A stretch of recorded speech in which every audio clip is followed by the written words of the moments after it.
Okay, I think everybody's here. We're gonna begin now. So this is our our college panel, and a lot of people who had just applied to college and been admitted will be speaking about their experiences in high school and applying to college, about how to portray your most authentic self in the college application process and how to, write a great college application. Um, so I'm gonna go ahead and, ask each panelist to introduce themselves. I'll call you one by one, and then after that, we'll continue with the panel. Okay, Caleb, would you mind introducing yourself? Yeah, sure. I'm Caleb. I'm from San Diego, California. Um, I go to Bishop's, and I'm going to Yale in the fall. Great. Iris? Hey everyone, my name is Iris. I'm from Gilbert, Arizona. I'm going to MIT this fall to study computer science and economics. Brian? Hello, I'm Brian. I'm from Uh, San Diego as well, and I'm going to Berkeley this fall to study molecular and cellular biology. great. Phoenix?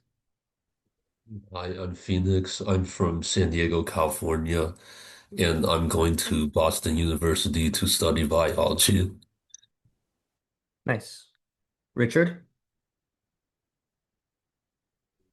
Hi, I'm Richard. I'm also from San Diego, and I'm going to Rice University to study EC and physics. Medora? Hi, I'm Medora. I'm going to Brown University in the fall, undeclared. Enki? My name's Anki. I'm also from San Diego. I'm going to Pepperdine to study mathematics in fall. Abraham? Hi, I'm Abraham. I'm from San Diego, and I'm going to the University of Arizona to study optical sciences and engineering. And Ashley? I'm Ashley. I'm from Phoenix. I'm going to Cornell University and studying chemical engineering. Okay, nice. So there's one more student, Dana, who couldn't make it, but she is going to Georgetown. I have a lot of her answers here, so I'll intermittently introduce them. She'll be going to Georgetown this fall.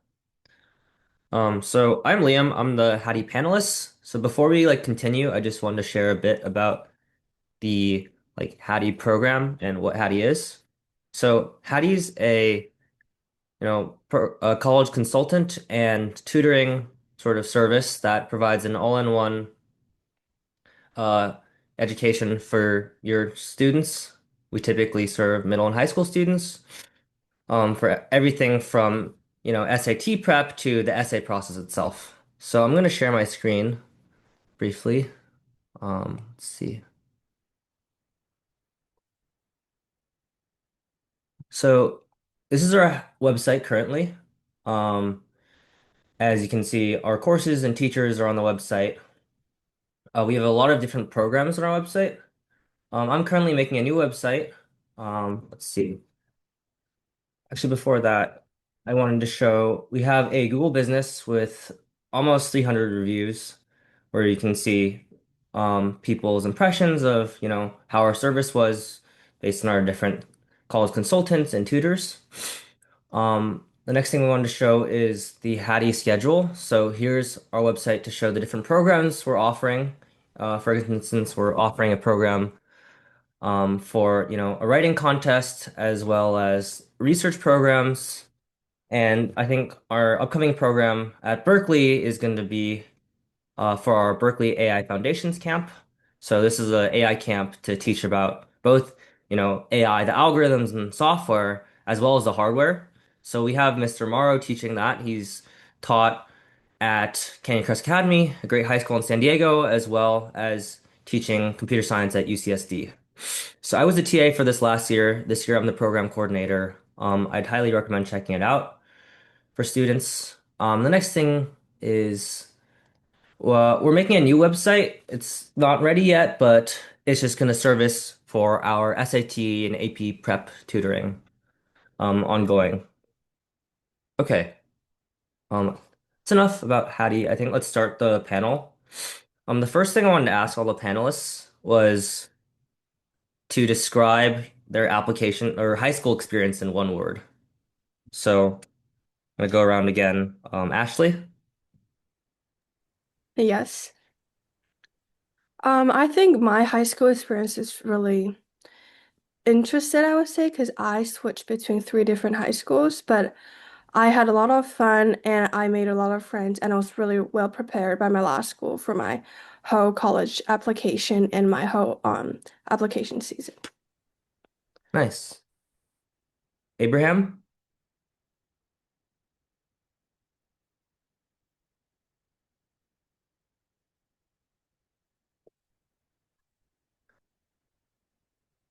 Sorry. Hi. I think I would sum up my high school experience in one word as redefining. I feel like I went through a lot of phases where I thought this is what I want to do, and I went through probably a couple times where I was definitely a little confused about, hey, what did I really want to go into in high school? And I think it took a couple years for me to find that, and I think that experience really shaped who I am today. All right, it's really great. I'm sure you'll find more experiences like that in college. Enki?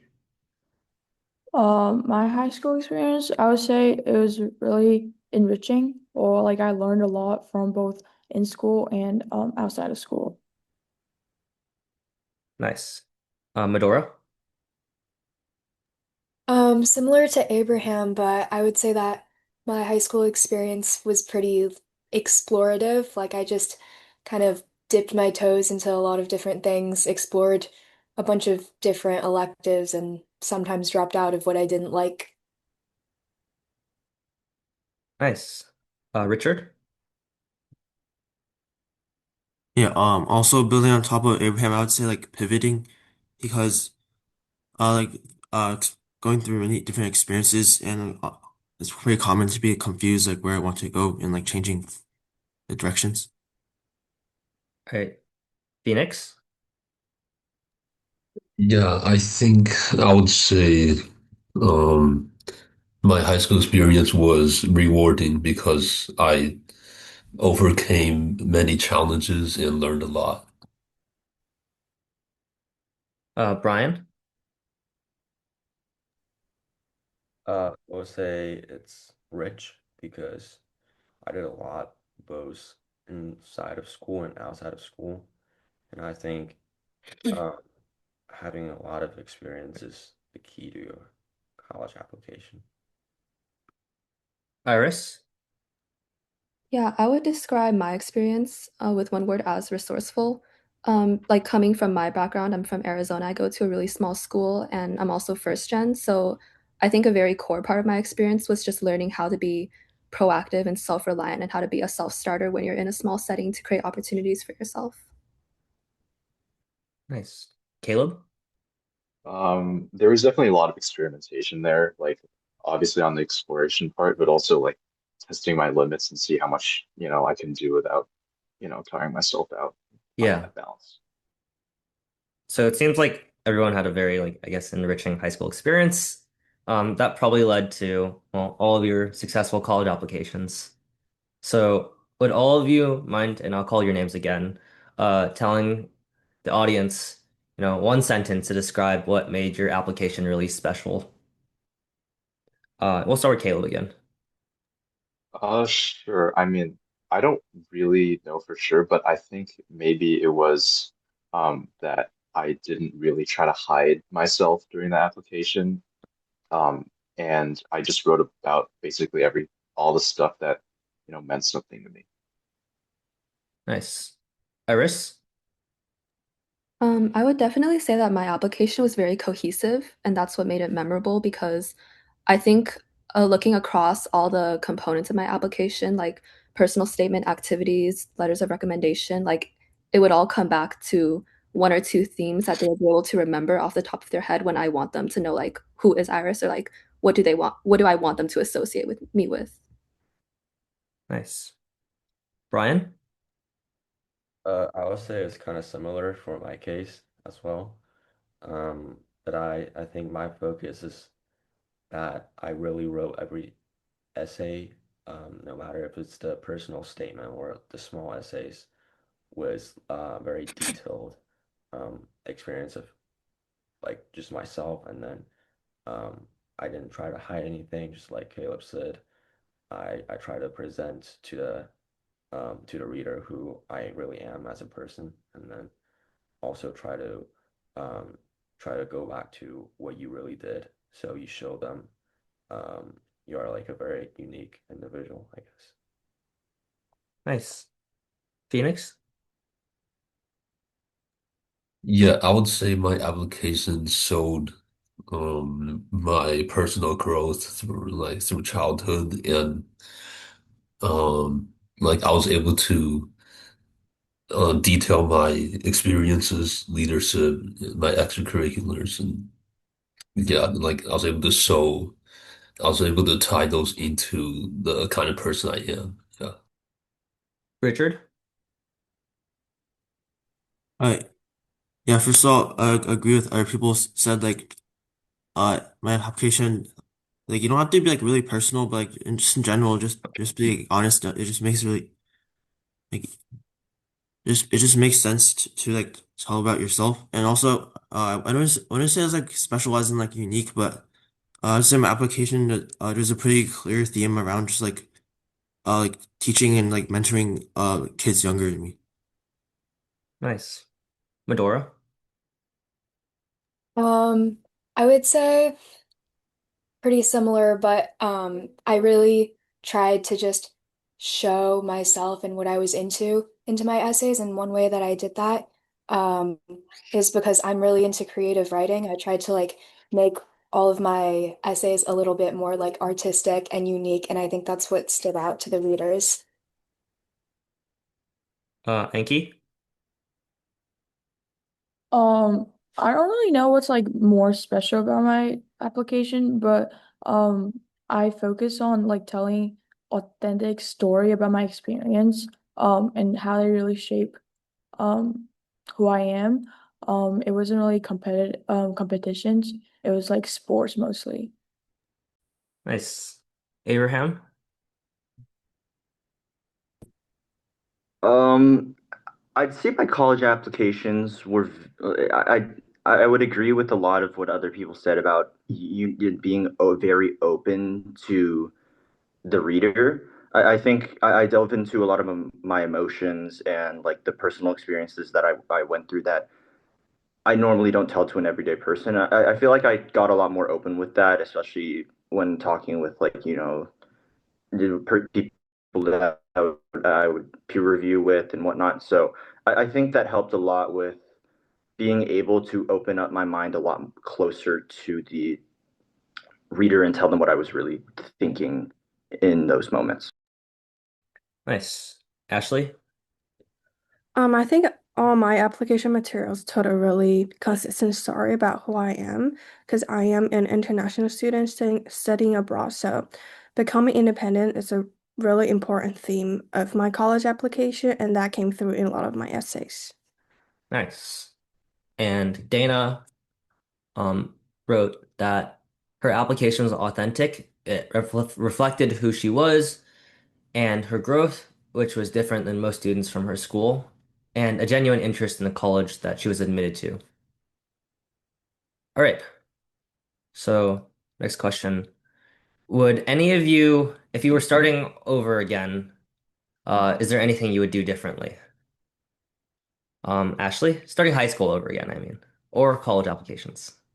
Okay, so I think I would spend less time comparing myself to other people because I didn't get into the school I wanted until the regular decision, but there was definitely a point where I was seeing everyone around me getting accepted to their dream schools. But looking back, I think being yourself and focus on yourself is more important than everything.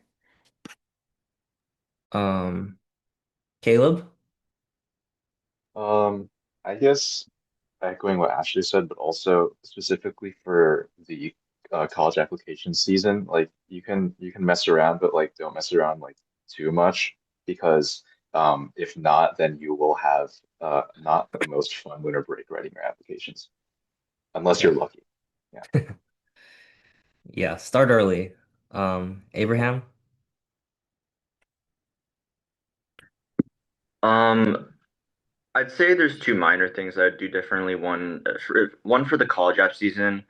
I feel like I had gotten a pretty late read on what I really wanted to start my essays about, which ended up turning out mostly okay. But I think if I started earlier during this summer, it would have been a lot smoother during the early decision or the early application process. And for something throughout my college or my high school life, I'd say I definitely needed to put a lot more focus on just my regular like time in studying for my own classes because I think I put a little too much work in my extracurriculars that just didn't pan out to be completely worth it. And sometimes my grades would slip. Iris? I can't really think of anything for starting over with high school, but for the college application process, I think I would say try not to be like so convicted or like to get too emotionally attached to one school, particularly the school that you might send your EA or REA or SCEA to. More often than not, I think that your application, just because of the sheer time difference from the early round to the regular round, you'll have a lot more time to polish up your application and like it'll objectively most likely be a lot better by the time you're at the regular decision round than you are at the early round. Um, I think just like try not like whatever the result is for the early action one, try not to like feel so self-defined by whatever that result may be because like one school truly will not like it doesn't implicate anything for any of the other schools. And I think like you really need to just keep your mindset going at like a positive, constant pace throughout the entire process. Anki? For starting over high school, I feel like there's not really anything to worry about. Just like everybody's high school experience is different. Before starting over the application season, I would say start UC activity and awards section much earlier, than you expected because it does take a lot of time, than most people expected. It's like gathering details and you have to write strong descriptions. So yeah. Brian? Yeah, so I would do two things. One is that I would start my application a lot earlier. I started um my UC applications in the summer, but I found that if you can start the regular round earlier, you will have a lot better understanding of each college because I guess they want their applicants to show genuine interest in their school. So in your essays and descriptions, you have to show them that you know their school well and then why you're interested. So that takes a lot of time to research and polish your essays. And then another thing I would do is that I will focus on less colleges. I applied for, I think, 19 schools. And I guess if I were to start over, I will make it more strategic. So I will probably do 3 to 4 schools per level or like layer. So reach school, target school, and then um, what's it called? Safety school. So you will have more time to focus on uh, each college instead of just throwing out a bunch of applications, but they're all not really good and they're just not really well polished. Phoenix? Yeah, I think if I were to start high school again, I'll try to seek more opportunities, especially related to my major. I'll try to like think more about like what I want to do as like when I grow up because it's really important because usually if you could think about it earlier, if you have an idea, then you can prepare for it earlier. So I'll like for biology, since I'm studying that, I'll try to seek research opportunities because that's it's a really strong extracurricular and that could really help you get experience as well. And for college application process, also start trying to think about colleges a bit earlier and build a list of them, and that way I don't have to like rush the college application process. I would already know, like, have an idea of what schools I'm applying to, and then look at their essays and see how long each one would take. All right, Medora. For high school, looking back, I would try and not like slack off in some of the easier classes that we have. Like I know in a lot of classes you can just get like a very, very easy A without even trying. And sometimes I would just go through those classes without like learning a single thing. But like thinking back on it, I could have at least gotten something out of them. So I should have paid a little bit more attention, even if I know that I had my grade secure. Um, and more specifically for college app season, um, I agree with whoever said just applying to less schools. I think that you should really have like a reason that you're applying to each one of your schools and not be doing it just because other people are doing it or just because you know that it's like prestigious or a good school. Because each of those schools comes with a bunch of essays. And if you're just writing a bunch of essays, just grinding out a bunch, the quality of the essays is not going to be as good as if you just focused. All right, Richard. Yeah, if I had to start high school again, one thing I'd definitely do is just get more involved in the first 2 years. Like it doesn't like just do what makes sense to you. It doesn't have to be something necessarily considered productive because like looking back, I kept like judging myself, like thinking like, oh, no one would care about this. But in reality, like most of the things you probably won't even write down, and it just helps to get started to build confidence. And even if you don't get anything out of it, you at least get to like meet people, and it's like just like a snowball effect. So just don't be afraid to get out of your comfort zone in the first 2 years, and just get really involved. All right, nice. Okay. Dana said she wouldn't change anything. But it seems like most of the people are saying, start things early, be targeted, think about what you want to do, try different things, and, don't take rejection super personally. Okay, next question is about extracurriculars. Um, for all the panelists, did you, do competitions? Did anyone do research or publish a research paper? And did anyone start a nonprofit? Yeah, we can go ahead and start with Caleb.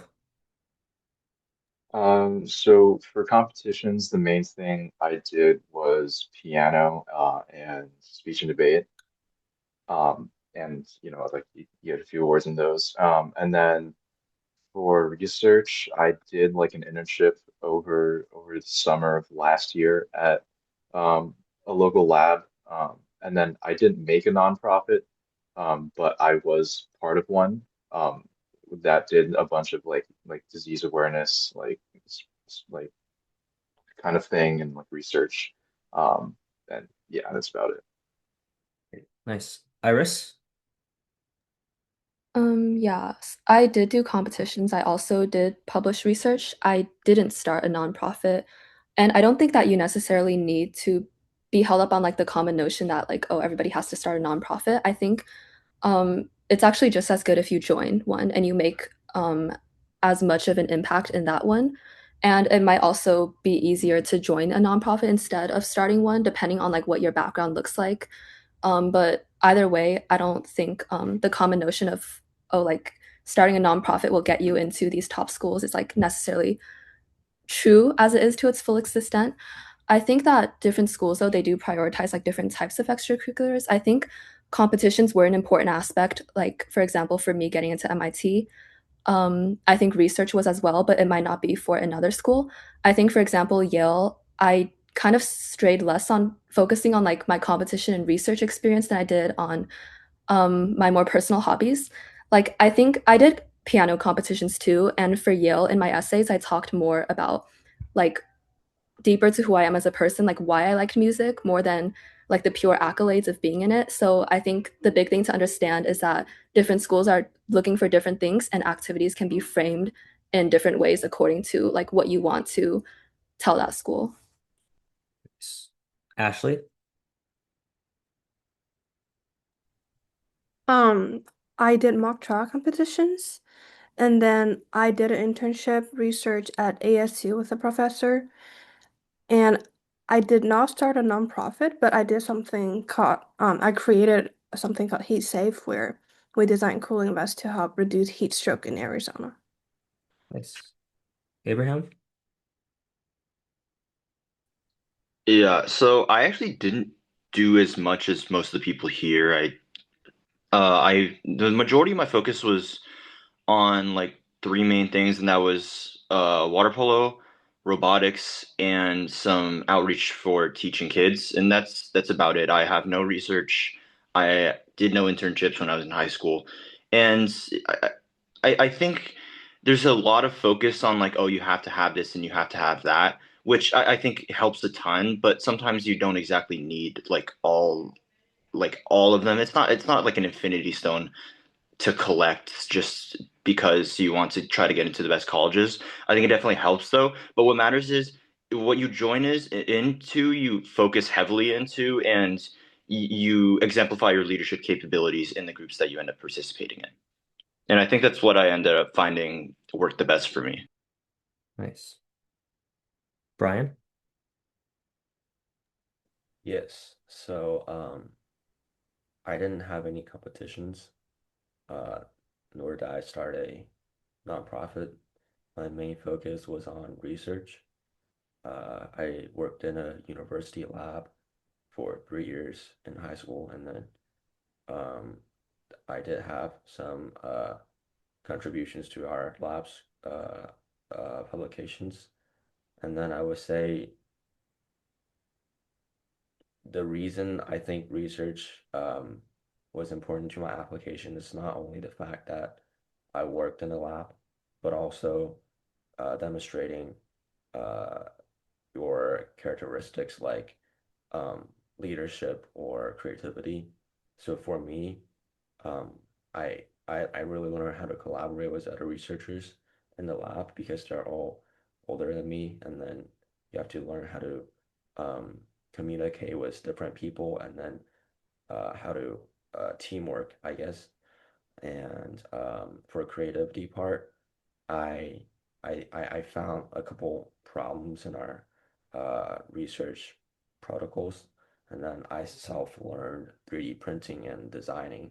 So I actually made some devices to fix the problem, and I think that was the finding an issue and then the problem solving aspect of this. Yes. Nice. Phoenix?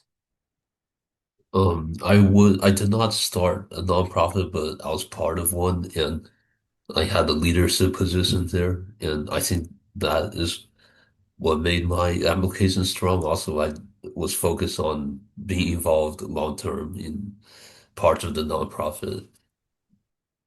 Nice. Medora? Um, I didn't do any research. For competitions, I did one small sort of writing competition where my piece got published, but that was it. Um, and for nonprofit, I did partner with Haddee to start a new nonprofit um, focusing on immigrant families and mental health. Um, but also at the time of my application, I don't think the idea had really been like cemented at all. So I kind of just like I included it as a in the works sort of thing. Richard? Yeah. First of all, just like what Abraham said, just like don't treat the application process like a checklist because that would really box you in. And so, yeah, so I didn't do any research. I did participate in some competitions, but I didn't do particularly well in them. But I did get to know some people, so that's pretty worth it. So, like, no regrets. And I didn't start a nonprofit, but I did do like a lot of volunteering. Nice. Anki? I didn't do any competitions or publish a research paper. And I didn't start a nonprofit, but I was part of one and I had a leader position. Um, I focus mostly in sports. Um, so like I guess like if you do anything, just like stay committed to it. Um, and for volunteer, yeah, I was just part of a volunteer group, and then I had a leadership because I did a lot of like food banks and stuff. Nice. So the student who couldn't be here, Dana, she did competitions. So she was part of chess state championship for 3 years. She was the only girl on her high school chess team. She did research, but she didn't feel it was super impactful. And yes, she joined an impactful club, or maybe started it. Her club was featured on the local news, and the news station found them through an affiliated club in a different state. I think I'm gonna show you guys the news posting. So here's Dana's club. Let me know if you can't hear the audio. Let's see, sorry. Here we go.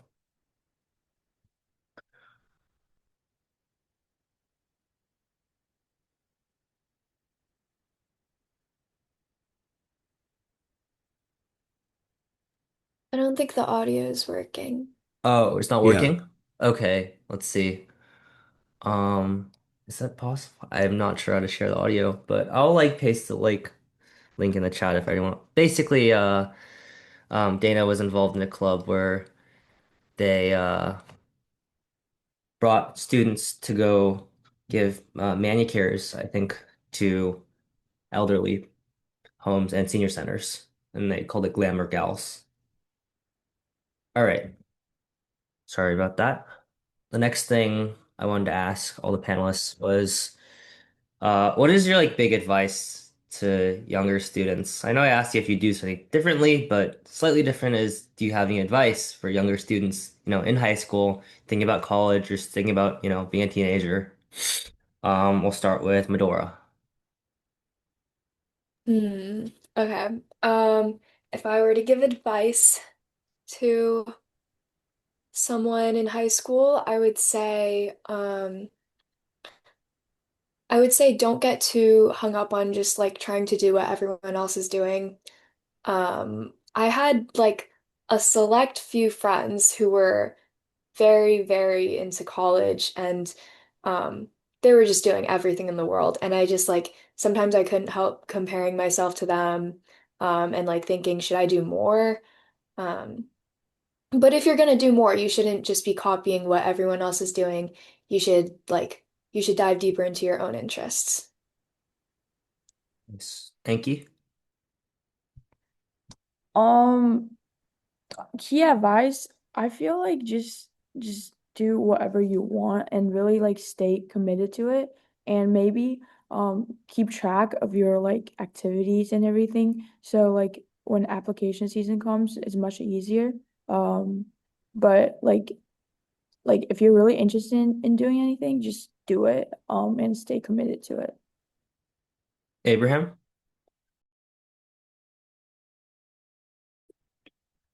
Um, I'd say the greatest piece of advice I can really give for a high school experience is very similar to the previous person, where take a dive into pretty much anything you find a slight interest into, just to see if it really sticks.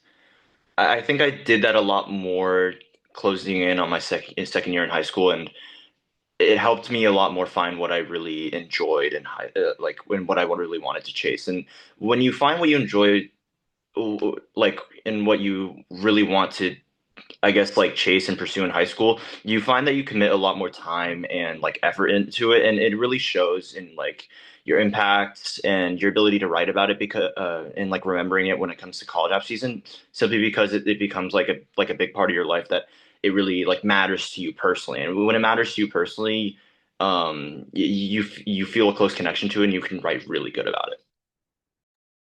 Nice. Ashley. I think just don't do things just because you think college want to see them. I would encourage younger students to try different things, different classes, and find what you actually enjoy, and your application will reflect who you are naturally.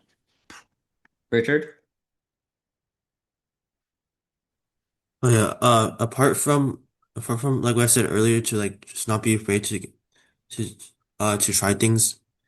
Uh yeah, this is about application process. Like people like we all agree like it's important to stay open in your essays, but obviously that's a lot easier said than done. I'm not sure if I'm the only one that experienced this because I'm introverted or something, but I felt that you just need to do like many iterations. Like at first it feels like it's like really difficult, but at some point, like if you go through enough times, it'll suddenly like feel like downhill, and yeah, and the end result will probably turn out a lot different than what you imagine. So so it will be very difficult initially, but it'll get a lot easier and everything clicks into place. Nice. You just need to put Phoenix? in the Oh, yeah. sorry. Yeah, go.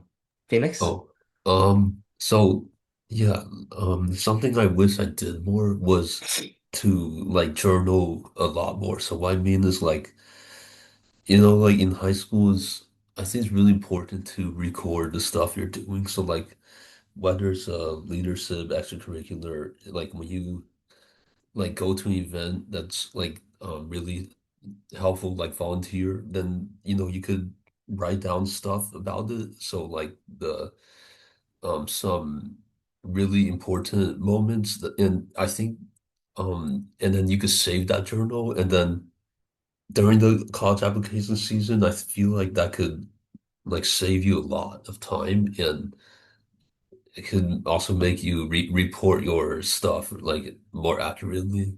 Yeah.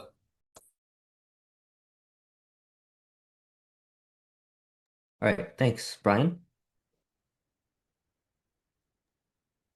Yeah, my advice would be um, you should explore as many things as you could in the first couple years of high school, because you will never know what your real interest is. It might change dramatically as time goes, and by the time college application comes, you really want to know what's your real interest and what's your direction. But once after you're set about like one aspect or one direction, you should narrow down your activities and extracurriculars. So it all goes back to um your planned major or interest. So it's not like you're doing everything, but they're all completely unrelated. So it's not as good as just doing one thing, but you're really diving deep into it. So you shouldn't do like um you shouldn't make your high school life like 1 mile wide but only 1 inch deep. So yeah, just narrow down your interests and um focus on a few things and then really do it well. Iris? Yeah, I would say early on, I think it's really useful if you start doing a lot of introspective soul searching, like as much as you can. And it's really going to come to light, like as soon as you enter into the essay and the interview process, because a lot of these questions are really going to poke into like the inner depths of like who are you and like what are your ambitions, like what are your thoughts on the world, what are your thoughts on how you view the world and other people. And like for my interview process, I think I probably got interviewed like north of 30 to 40 times, like whether it was for colleges or scholarships. And some of these questions, I would not have been able to answer. And I don't think I would have like won these scholarships if I hadn't done like so much journaling, so much of just like writing my thoughts down, and just like getting to know who I was before this whole process. Because I would get questions like anywhere from "Who are you?" to something like, "If you could put one sentence on a billboard for the whole world to see, what would you put on it and why?" And these are definitely not easy questions to answer. But I think like the more that you try to get to know who you are as a person through like journaling, through doing some more introspection, it's something that's really going to help you throughout this whole entire process. I think the essays and the interviews is going to matter just as much, if not more, than like all the other components of the application as well. And it's also going to be like the one major thing that they kind of pull out of you because your essays and interviews are going to provide context to everything else that's just going to be on paper in your application. And like something that I really tried to keep in mind during the entire process was just like there's going to be like committees of people that are going to be debating about me in a matter of just a few minutes. So when I want them to be talking about me, like when they say the name Iris Tang, what do I want them to say? Like what is like two things that I want them to remember me for? Like when they say my name, like what do I want them to associate with me with? And like all of that just like got built up from the ground up when I was doing like all my journaling, like during the essay process, like when I was framing my whole profile, when I was framing my essays, I think that was really important. Thanks. Caleb? I think this, like, especially as you get closer to like junior and senior year, there can be a lot of issues among students with regards to self-esteem, and mental health in general, where whether it's fear of failure or fear that you're not doing enough, or that um, maybe you yourself aren't, like matching up to like other kids. But it's really important to drown out all of that white noise, frankly, because everyone has a different path to success where they're going. Everyone is going at their own pace. And so it's very important not to lose sight of who you really are. All right, thanks. All right, cool. So seems like there was a lot of good advice. A lot of it is, explore different things, um, and sort of think about, who you are intermittently throughout and what you want, your different ambitions intermittently throughout high school and during the college application process. Before we get to the like last few questions about the future, I believe Medora and Enki have a presentation they wanted to do. Yes, thank you. Um, I'll go ahead and share my screen for that. Are you able to? Let's see. I've just sent a request for that. Wait, that'll work? Let me try now. Okay.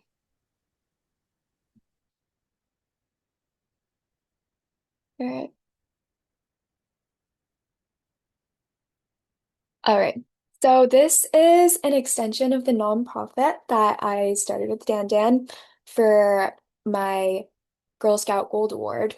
And me and Enki are leading this program to help Haddee students gain more leadership, gain more experience with organization and kind of dip your toes into maybe nonprofit work.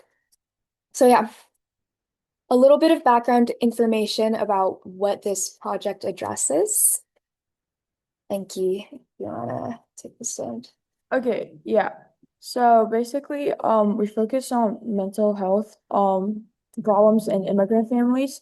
So mental health is often overlooked in immigrant communities, and many students feel pressure to succeed academically. Cultural expectation can make emotional struggle difficult to discuss. Families might avoid conversations about stress, anxiety, or depression. Statistics have shown that there's a 140% increase in serious psychological distress reported among some recent immigrant groups. All right. All right. So why is this the case? A lot of parents grow up believing that education is the only path to success, which like education helps a lot. But at a certain point, you start the stress just starts compiling on the student. Um, Especially for a lot of immigrant families who grew up in maybe like a more underprivileged community. It really was true that education was the only path to success. So no one is to blame for that way of thinking. Without good grades in college, people often had difficult physical labor jobs. You don't want that for your child. Um, mental health was often ignored because success came first.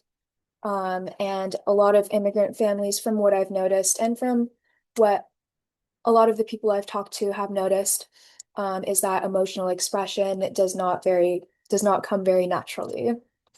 And this can create uncomfortable barriers between parents and children.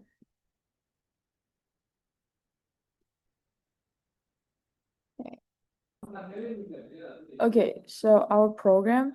So without guidance, student will start a care club in their school or community. So student will assemble care kits designed for their parents or and family or maybe for themselves. These kits will promote stress management and self-care, encourage parent-student communication, increase awareness of mental health and emotional wellness, make generational mental health conversations more approachable. All right. So Enki and I, our role is to teach students how to assemble these kits, how to make them culturally accessible. We're going to walk you all the way through how to start your own club, start your own program, whatever it is. We will provide educational resources for you to use. We'll provide advice and mentorship if you have questions. Um, we will really walk you through the entire process. We're going to help you create materials for club activities. We'll give you materials for club activities, give you ideas for club activities, and host meetings around twice a month to check in on your progress.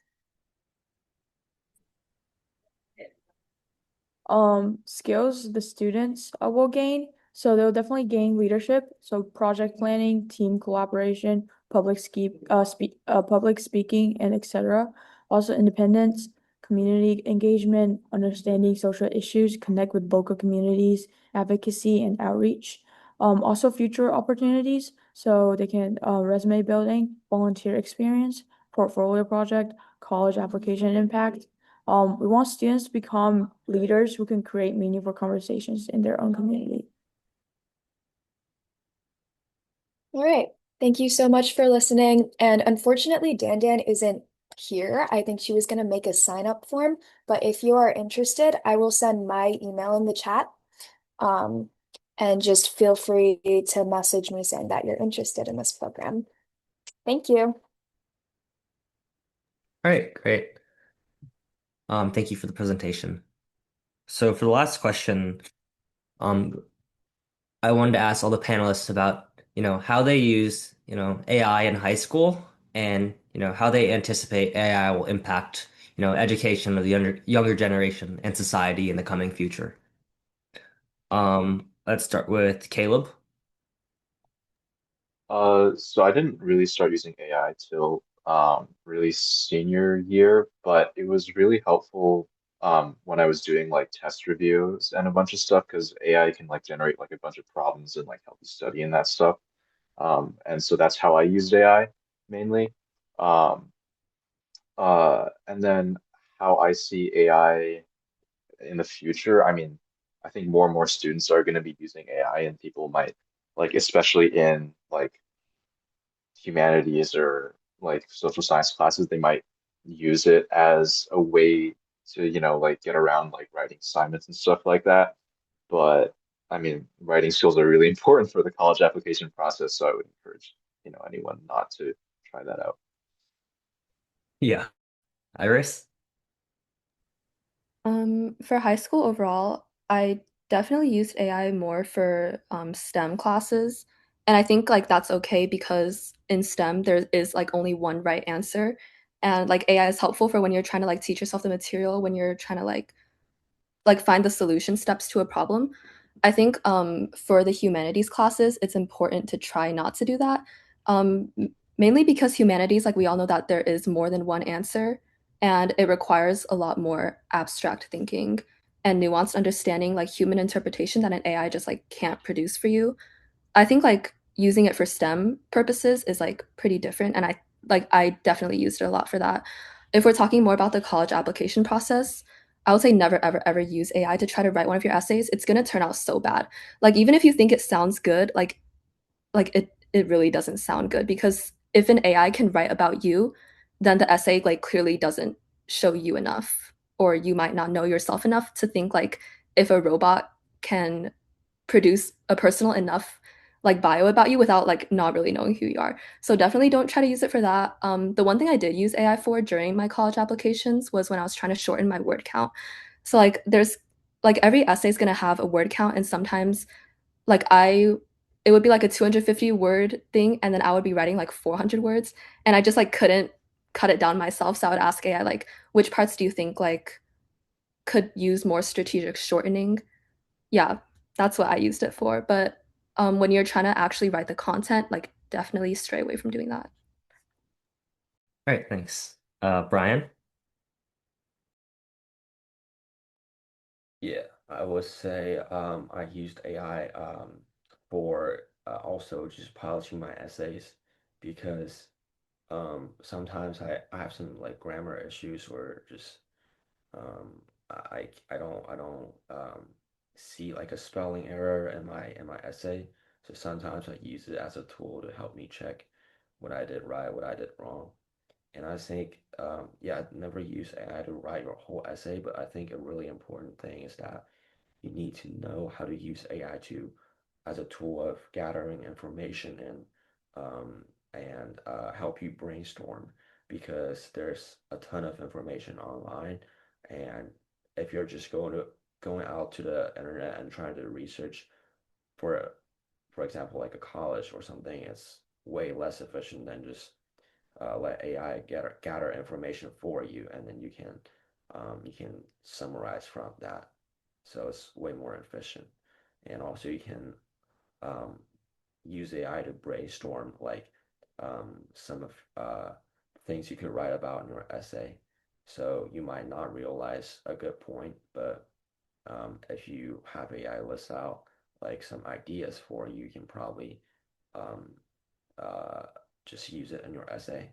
But yeah, don't use AI to just write an essay for you, but definitely use it as a tool to help you.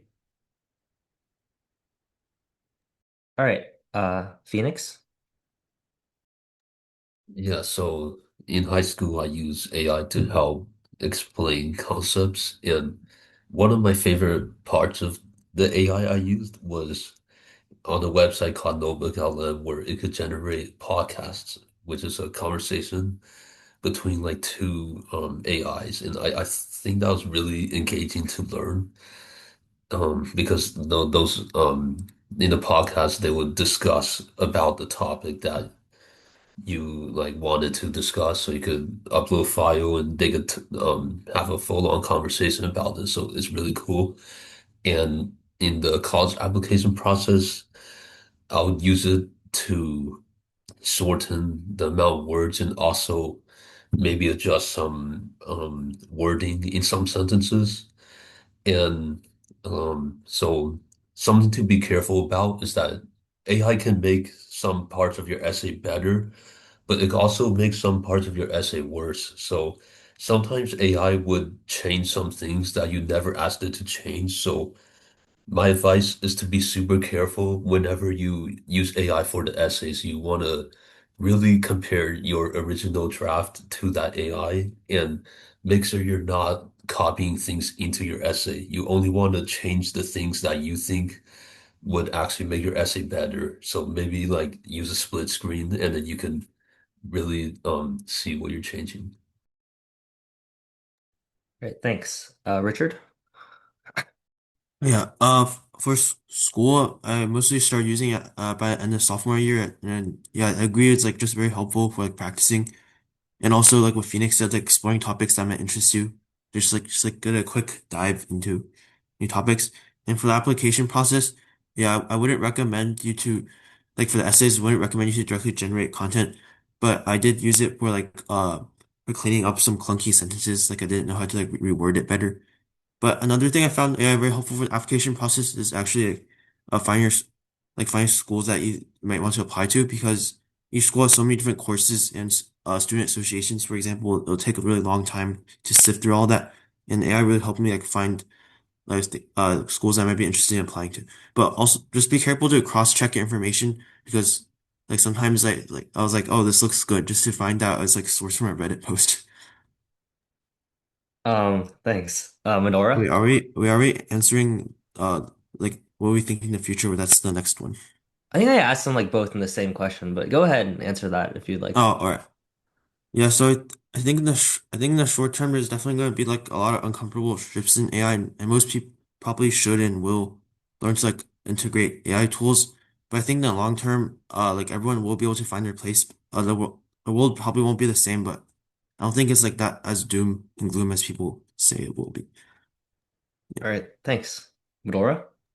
Um, Very similar to Richard, but I was gonna say I used AI during my um maybe starting from my junior year just for like some STEM classes when I didn't understand a problem and I wanted a walkthrough and I didn't really want to ask my classmates, have them think that I'm dumb.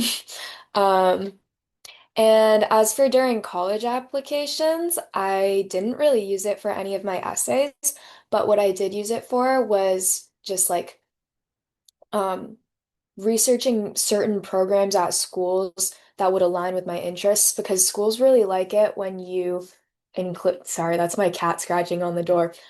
Schools really like it when you include like specific clubs that you would join or specific things, specific research programs that you're interested in their school. And I just didn't want to do all of that research on Google myself. So I would just ask ChatGPT or some Claude something. Um, like about research programs at school or something. Always make sure to cross-check your information because sometimes it just gave me things that didn't exist. All right, Enki? So I mostly use AI junior year and senior year, mostly senior year, to do like understand difficult concepts. It's really good at like to give you like a summary when you're studying for a test. And I used the senior year because I was busy writing college apps. But yeah, like everybody said, make sure to check the informations. Um, and AI in the future, I think AI will just be like more easier and easier to use, and it's gonna become more and more common. It's not anything bad, but like it could be bad if you use it in the wrong way. But it's just like people need to really like and students need to be responsible and like they need to think critically and independently. All right, Abraham? So I didn't really use much AI until my senior year, and before that, I mainly just used it to when I used it, I would ask AI, "Hey, I don't understand this concept. Can you please explain it to me?" When I was just like studying at home, trying to figure out like what Bernoulli's principle is or whatever. And it turned into like a pretty heavy reliance once I entered like senioritis because I just didn't care anymore. But I have a pretty big PSA about like what like it can do in college apps. I used AI for college apps maybe like 4 hours and then I gave up onto it. And I think you can refer to a lot to what Iris said, I think it was about the usage of AI in your college apps because I think she worded a lot better than I will possibly do in this next like little bit. But I'd say the heavily AI it cannot write your college apps for you or at least in its full form because everything that could possibly go on your college apps is in here. It's in your mind. And in order for you in AI to be able to write well, it needs everything in this mind. And unfortunately for AI, it just cannot pick up everything in your mind unless you explain every single experience you've gone through one by one. And it takes more than just a while to do that instead of just using what you have.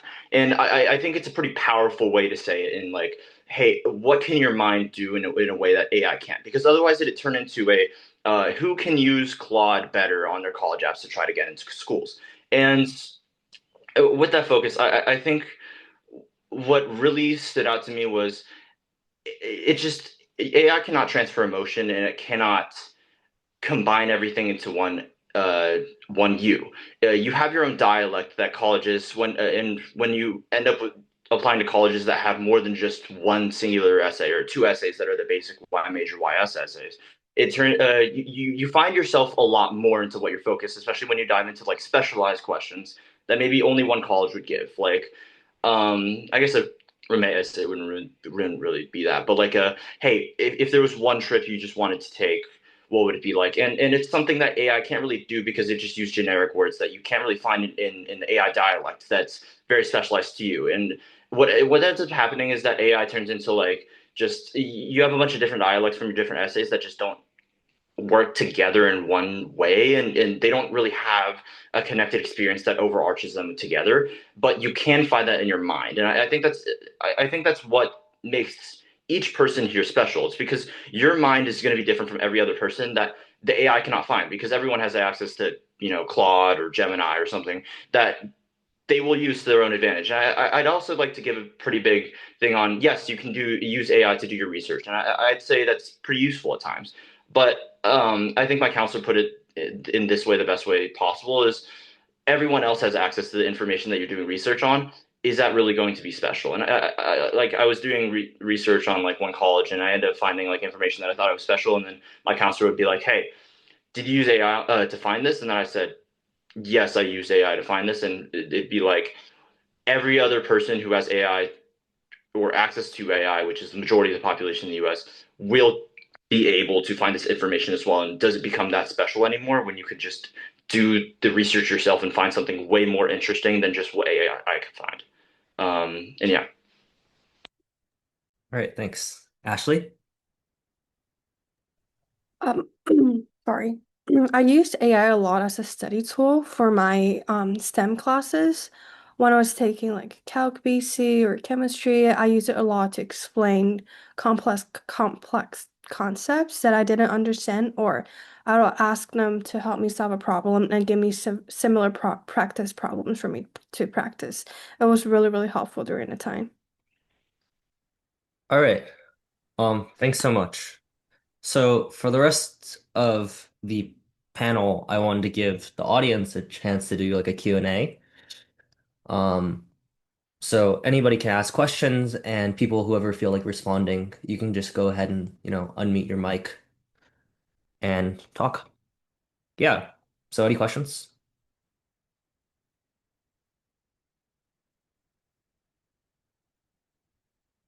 You can also go ahead and type your question in the chat too. I think that there's one for Iris Abby. Okay. or Yeah. IT. So did anyone do a maker portfolio for MIT? If so, could you please share your experience?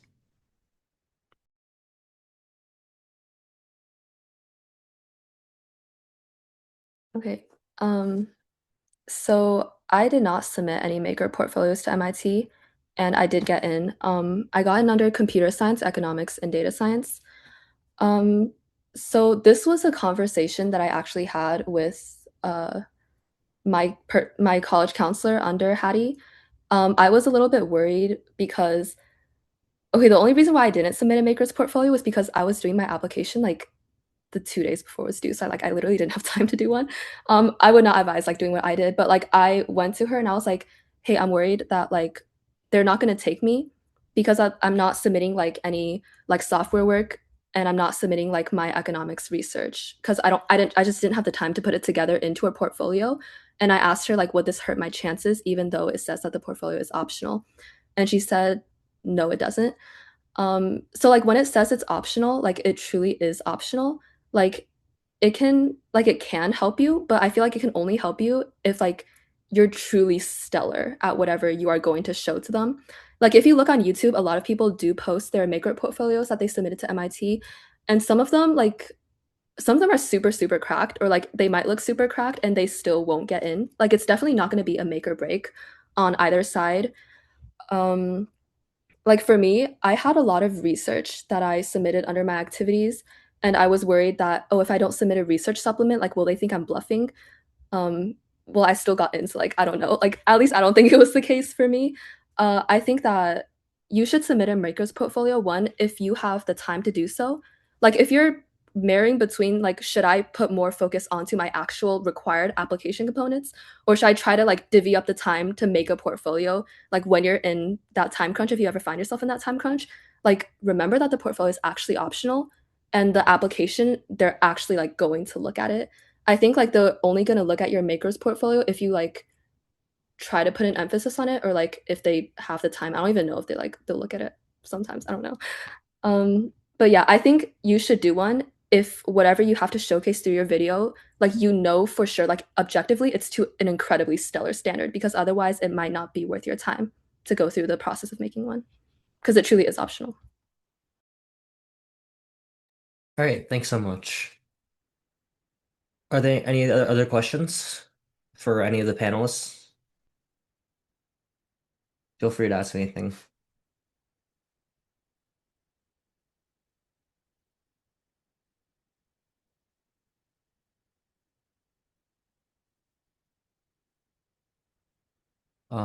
Yeah. So a question, did you all have high SAT scores? So feel free to answer if you'd like. I actually didn't take the SAT. I took the ACT. The first time that I took it, I think it was like around a 33 on the ACT. For reference, the high score on the ACT is a 36. Um, and then afterwards, I was kind of bummed, even though I shouldn't have been. Like, it was a good score. Um, but I did around like two practice tests. Next time I took it, I got a 36, which I was happy with.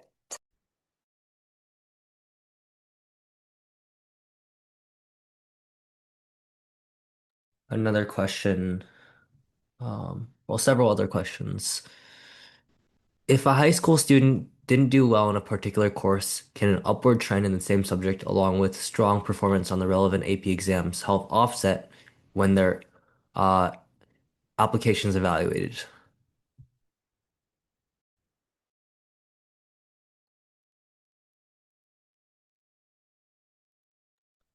Anyone have any I thoughts would on that? say maybe.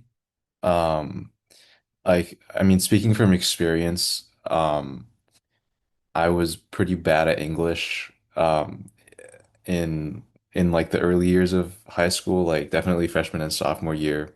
I did not have like very good grades.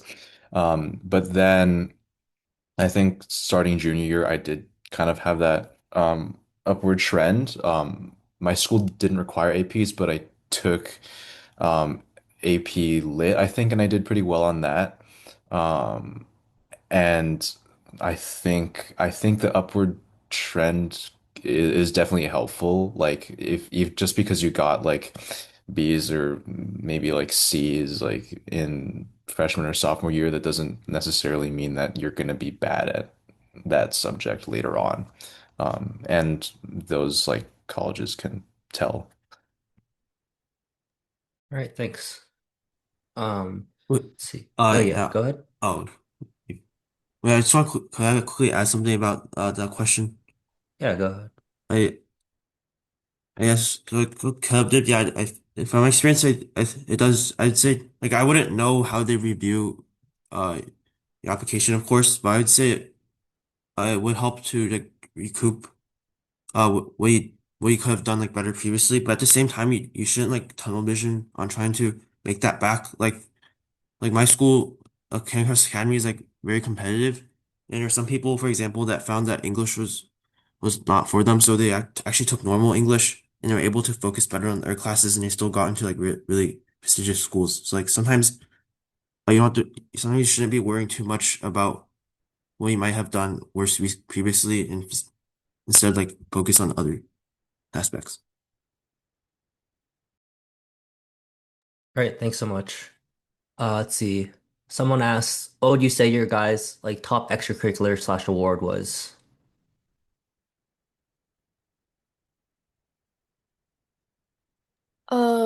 If hmm, for me, I think that one of my, if not my best extracurricular, um, was kind of like unexpected one, but it was the one that I ended up writing the most essays about.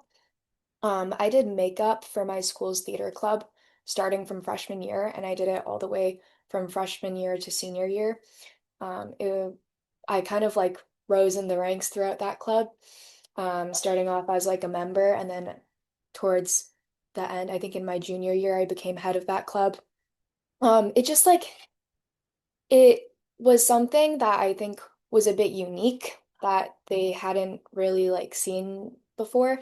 And it was also something that um I was very passionate about. So um I kind of expanded that club beyond what it was at the beginning. Like in the beginning, we were just doing kind of simple eyeshadow looks, stage makeup, and then I started kind of leading in that club and trying to push us to do more and more. So we actually did a full prosthetic Voldemort look at one point and also like a full prosthetic Shrek look. So I think that was my like most interesting, captivating extracurricular.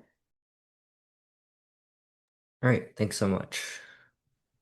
Let's see. Someone was asking a question about GPA, if anyone feels comfortable about that. Also, there's another question about chemistry. They're taking honors chemistry. They're just asking for suggestions about chemistry and about the LA Science Fair for tips on that. I can answer the science fair one. Thanks. Um,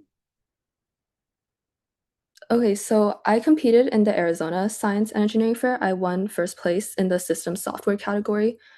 I think the biggest thing that you should prepare for is the actual like interviewing part. For me, I think I got interviewed about 8 times in the span of about maybe 4 to 5 hours. You should, because like this is the only one chance that you have to like really portray to these judges like what is your project, and most of the time you're gonna have anywhere from like a few minutes to 10 minutes to be able to do so. And depending on like how like the caliber of your project, like that's gonna be very difficult to nail down.